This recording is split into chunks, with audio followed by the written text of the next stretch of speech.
ay maghapong walang kuryente dito sa amin, kaya aalis kami ng maaga. Pag ganitong walang ilaw, walang electric fan, nako hindi po pwede talaga, magagalit si Rayon. Kaya tatambay na lang kami sa mall. Affected din yung school nila kaya wala silang pasok. Dumiretso kami dito sa mall at dito na lang din kami magla-lunch. Tsaka malapit din yung center dito dahil may therapy si Rayon ng hapon. Hindi ko nga alam kung saan kami kakain, kaya napadpad kami dito sa Purple Rice. Grabe, sobrang dami ng tao sa mall. Ang mga nakatanggap na sila ng bonus, nagbibilihan na sila ng gift. Sana all, diba, may bonus. Uy, masarap pala dito sa Purple Rice. Mga Thai food yung mga sinaserve nila dito. Siyempre, nag-order din ako ng mango sticky rice. At ang sarap din ito, pero huwag nyo lang i-expect na matamis yung mangga. Pero kahit nga busog na ako sa dami ng nakain ko, inaubos ko pa rin yan. After nga dito, hinatid ko na si Ryan sa therapy center. Habang nandun nga siya, magpapamasahe ako at sumusumpong na naman yung aking frozen shoulder. Nung nakaraan, hindi ko mataas yung kamay ko sa sobrang sakit. Kailangan kasi talaga inaalagaan to sa massage para nagagalaw ko ng maayos. Habang nasa therapy si Ryan, sinamantala ko na. Nadiretso ko na din nga si Ate Rayona dito. Aba, mukhang may good news to. Ang masaya tumatakbo pa at mukha na namang maraming ikakwento. Si Papa pala niya alam na. Ako hindi ko pa alam. Yung pala nakasama siya sa with honors. Bawi nga kasi last quarter wala siyang award. Dumaan din nga pala kami dito sa bahay kaso wala kaming nadatnan na gumagawa. Pero ayan, eto na yung mga pagbabago dito. Meron na siyang poste. Nakapwesto na yung mga hollow blocks. Baka yan na yung susunod na gagawin nila. Babakuran na. Excited ako matibag yung part na yan kasi yan yung i-extend namin na magiging kwarto, kusina, at saka CR. And finally, eto at nakabitan na rin kami ng tubig. Makakapag full blast na sila ng gawa. Kahapon umuulan tsaka kaninang umaga kaya siguro walang tao ngayon.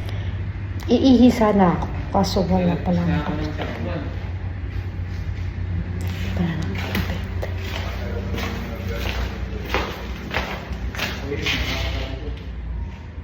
At eto nga yung itsura sa loob. Itong CR tatanggalin yan tsaka yung katabing kwarto. Para mas malawak yung sala tsaka yung kwarto ng mga bata. O siya, ayun lang muna for today and see you next vlog.